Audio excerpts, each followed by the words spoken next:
Assalamualaikum teman-teman. Perkenalkan, aku Rizky Anita Putri.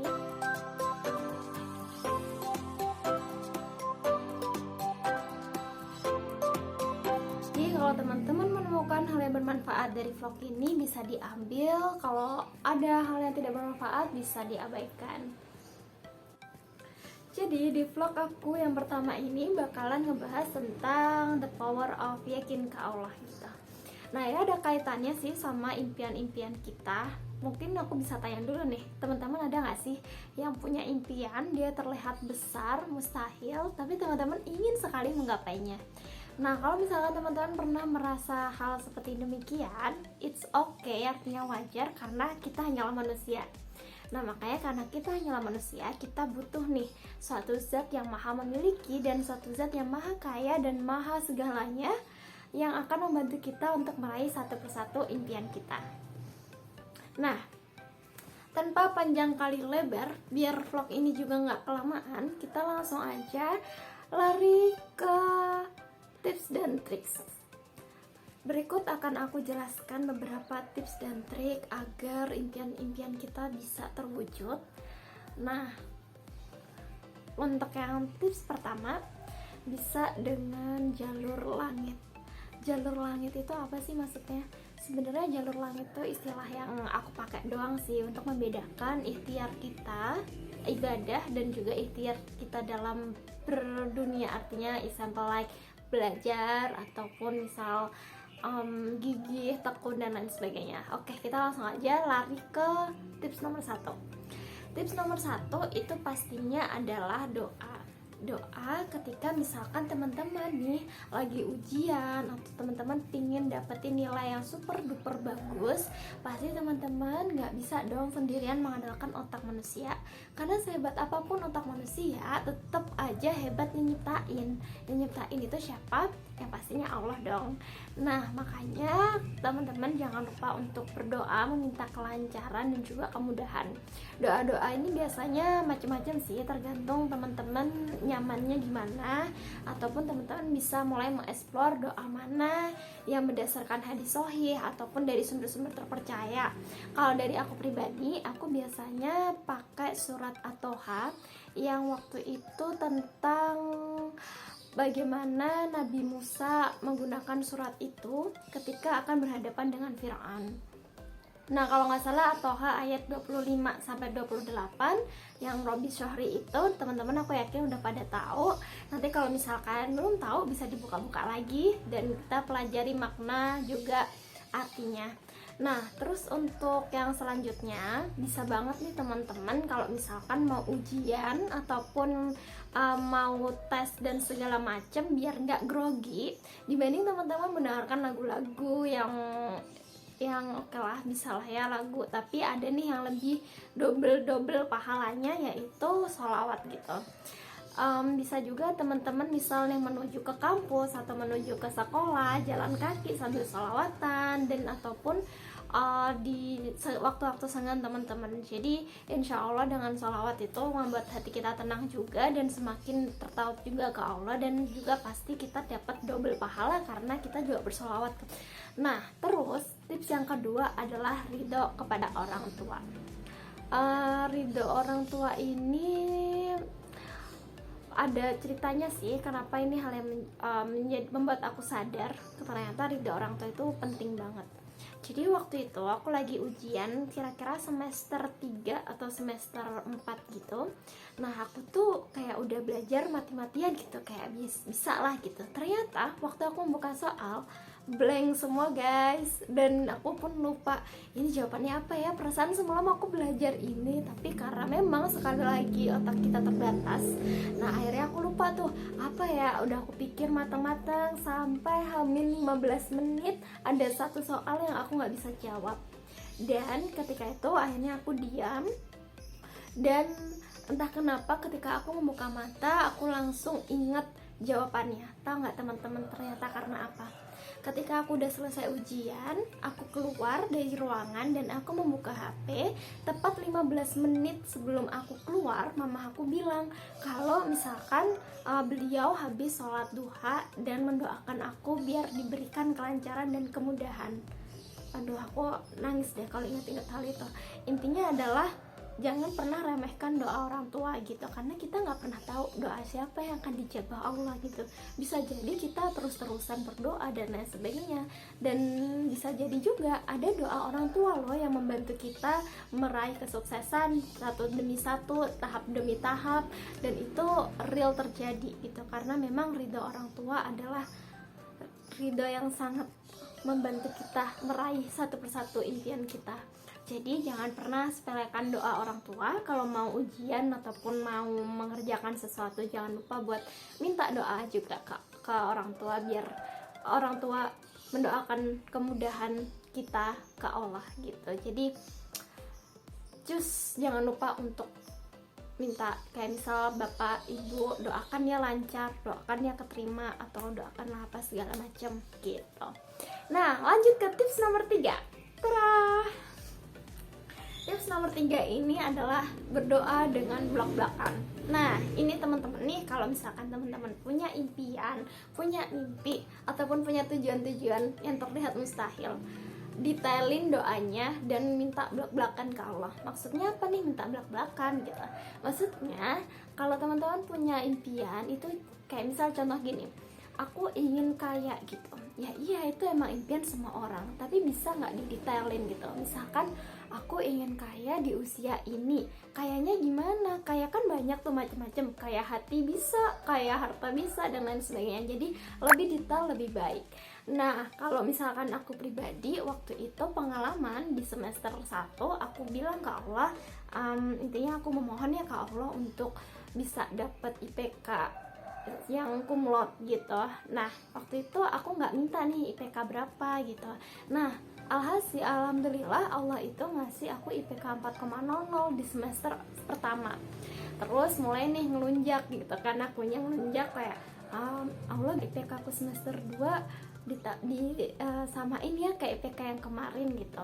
Nah, mungkin terlihat melunjak ya, tapi sebenarnya ini adalah bentuk keyakinan kita bahwa kalau minta ke Allah itu didetailin loh. Kalau minta ke Allah itu didetailin, dan itu pun tanda kalau kita yakin ke Allah, karena ketika kita berdoa itu sebenarnya adalah kita membuktikan bahwa diri kita tidak mampu, kita membuktikan bahwa diri kita lemah, dan kita butuh pertolongan Allah untuk memudahkan segala macam ujian yang sedang kita hadapi saat itu gitu. Jadi buat teman-teman yang mau nilainya 100 ataupun yang mau nilainya sempurna, minta aja ke Allah. Insya Allah kalau misalkan teman-teman minta dan sekaligus ikhtiar dunianya dikencengin, insya Allah dapet tuh impian-impian nilai-nilai sempurna. Nah, terus untuk ada juga nih orang yang bilang, Kak aku udah berdoa ini itu tapi kok kelihatannya nggak dikabulin ya, Kak aku udah ini itu tapi kok nggak dikabulin ya gitu. Nah teman-teman, kalau misalkan kita merasakan kita berdoa tapi ternyata belum dikabulin, atau mungkin kita sedikit emosi dan marah gitu ya, kenapa aku nggak dikabulin dan lain sebagainya. Nah itu namanya stajil teman-teman. Jadi dikurangin ya stajilnya, dan kita perbanyak husnuzonnya ke Allah, karena Allah itu punya cara-cara terbaiknya sendiri untuk mengabulkan doa-doa kita. Bisa jadi doa kita itu langsung dijabah, atau bisa jadi doa kita ditunda dulu, atau bisa jadi doa kita diganti dengan yang lebih baik. Nah aku punya pengalaman lagi nih tentang doa yang ditunda dan diganti dengan lebih baik. Jadi dulu itu ketika aku sebelum kuliah di SMA, aku tuh udah punya cita-cita. Aku pajang kertas di tembok belajar aku, Allah izinkan aku untuk membuat bangga negaraku. Itulah doa yang aku tiap hari lihat, karena tiap hari aku di meja, dan meja itu ada tulisannya gitu.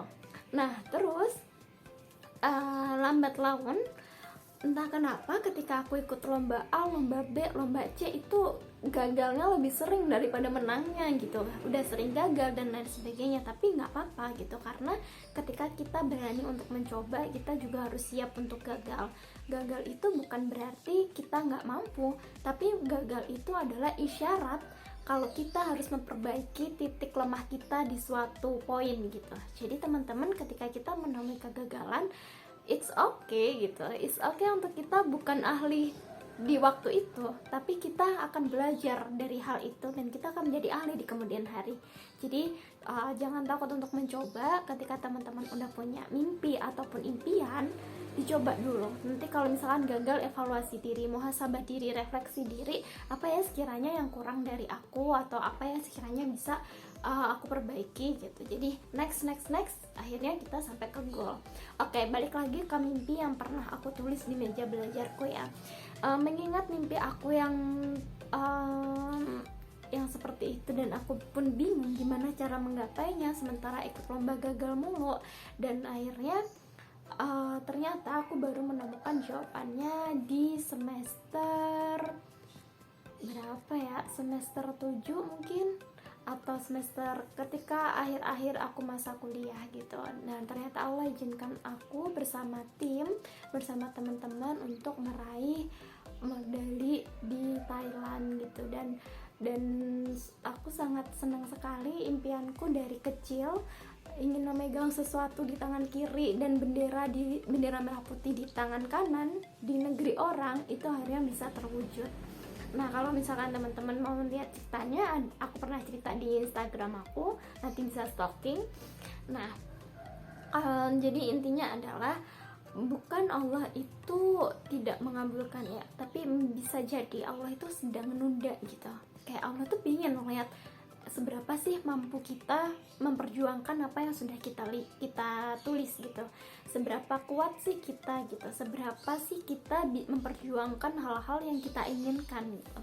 Karena lewat kerja keras, kesabaran, dan proses itulah kadang Allah kasih hikmah atau pesan-pesan yang bisa berguna buat hidup kita dan juga hidup orang lain gitu. Nah, pada intinya adalah Allah itu pasti mendengar doa kita gitu. Allah pasti mendengar doa kita, apalagi kalau kita memohonnya terus-terusan gitu kan, sampai mungkin doa kita sudah di langit gitu, sampai mungkin doa kita sudah di bumi iya dan di langit juga ada gitu ya, saking banyaknya kita berdoa. Tapi ketika kita merasa bahwa doa kita belum dikabulkan, tenang aja gitu, Allah tuh tahu yang lebih baik. Skenario Allah itu pasti yang terbaik dibanding skenario kita gitu. Nah, itu pun hikmah-hikmah yang aku dapetin karena ketika aku berpikir ulang, kenapa Allah baru ngabulin aku setelah beberapa tahun. Nah, mungkin ada hikmah-hikmah juga gitu. Oh, karena Allah pingin kamu berangkat ke sana bersama tim-tim yang terbaik gitu. Kayak misalkan akhirnya aku ditemukan bersama teman-teman dalam satu tim yang luar biasa hebat. Aku bertukar pikiran, dan juga di waktu dimana waktu itu sebelum COVID, teman-teman. Jadi kita berangkat Februari 2020, 1 bulan sebelum ada kasus pertama COVID di Indonesia. Dan Allah memberikan kesempatan untuk ke sana, ke Bangkok, itu hari-hari sebelum itu. Artinya adalah Allah memberikan sebuah jawaban di waktu yang tepat versinya gitu. Coba bayangkan kalau ternyata Allah baru mengizinkan 1 tahun lagi atau berapa tahun lagi gitu ya, dimana memang penerbangan di keluar negeri itu udah mulai diketatin gitu. Dan alhamdulillah Allah memberikan kesempatannya detik-detik sebelum penerbangan ke luar negeri waktu itu ditutup gitu. Nah, dari sini aku belajar banyak sekali sih. Aku bisa bertemu dengan teman-teman hebat yang satu tim, teman-teman yang membuat aku nyaman gitu. Bahkan teman-teman curhat aku juga, dan teman-teman yang easy going yang luar biasa, humble, dan ya intinya luar biasa banget. Dan Allah itu mengabulkan itu semua di waktu yang tepat. Sekali lagi versinya, bukan versi kita, karena kita hanyalah manusia. Kita tuh pasti maunya yang cepet-cepet gitu ya, mau cepet-cepet terkabul, cepet-cepet tergapai dan lain sebagainya. Tapi sekali lagi jangan lupa bahwa sebaik-baiknya rencana kita masih lebih indah rencana zat yang udah nyiptain kita, karena sebenarnya paling tahu kita ya zat yang nyiptain kita gitu. Oke, udah itu tentang tips nomor 3. Sekarang tips nomor 4. Apa itu tips nomor 4? Tips nomor 4 yaitu niat. Kalau udah bicara niat nih ya, emang niat itu nggak ketara sih, karena dia berasalnya dari hati. kalau kita bicara niat nih teman-teman, aku saranin banget kita untuk bisa jujur. Artinya jujur kita ketika misalkan mau ujian ya, misalkan mau ujian terus mungkin ada godaan-godaan sebesar ngelirik jawaban temen atau ngelihat jawaban temen dan lain sebagainya, but no, jangan lakukan itu. Karena ketika kita melakukan itu sama aja kita menyepelekan kekuatan Allah gitu. Yakin aja ke Allah. Kayak misalkan udah duduk di bangku, udah berdoa minta kelancaran dan sebagainya, yakinlah bahwa di meja itu ada Allah loh yang ngeliatin kamu gitu. Jadi ada Allah loh yang siap-siap ngebantu kalau kamu juga lagi kesulitan mengerjakan soal gitu. Jadi inna amalu binniyat, kita tegaskan niat kita, jujur, dan kita usahakan kita tetap di jalan yang jujur itu tadi. Karena ketika kita ingin hasil yang baik juga pastinya kita harus melewati proses yang baik, dan proses yang baik juga berawal dari niat yang baik. Oke, untuk next tips kelima, teng. Ini adalah tips yang lebih ke jalur dunia, yaitu belajar sesuai karakter kita masing-masing. Jadi kalau misalkan teman-teman punya keahlian atau keunggulan tertentu di bidang mendengarkan ataupun lebih suka hal-hal yang berbau visual, itu adalah cara belajar teman-teman gitu. Jadi kayak cara belajar itu udah banyak sih disinggung, ada yang visual, ada yang kinestetik dan lain sebagainya, yang itu pasti udah ahlinya banyak yang udah nerangin itu. Jadi nanti teman-teman langsung aja googling cara belajar efektif, tipe-tipe dan gaya-gayanya, nanti teman-teman sesuaikan dengan diri teman masing-masing karena tiap orang bisa beda.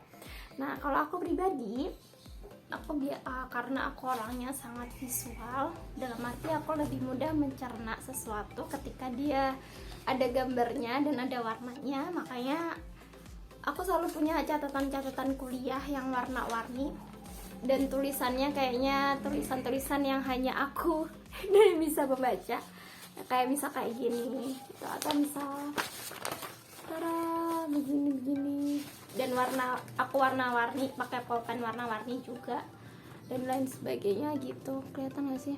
Nah begitulah pokoknya intinya. Dan kadang aku kasih simbol-simbol, sebenarnya itu bermakna simbolnya. Kadang sering banget pakai simbol-simbol tertentu, kayak misal segitiga itu melambangkan apa, lingkaran melambangkan apa, yang itu, dan itu cara belajar aku gitu. Nah jadi teman-teman, kunci dari mengenal diri sendiri itu adalah sumber kunci pembuka kita untuk mengenali gimana cara belajar kita ataupun hal-hal yang mendetail lainnya. Jadi jangan lupa untuk mencari tipe-tipe belajar apa aja yang ada di dunia ini. Ilmunya sudah banyak di internet, dan teman-teman bisa cari gimana sih cara belajar yang efektif yang sekiranya teman-teman bisa mudah untuk memahaminya. Oke, kayak udah panjang kali lebar sih. Semoga apa yang aku sampaikan bisa diterima, dan kalaupun ada hal-hal yang tidak berkenan, mohon maaf. Dan jika tidak bermanfaat ataupun ada hal-hal yang bermanfaat, bisa diambil manfaatnya dan dibuang yang tidak bermanfaat. Oke teman-teman, sekian vlog pertama aku. Terima kasih. Dadah.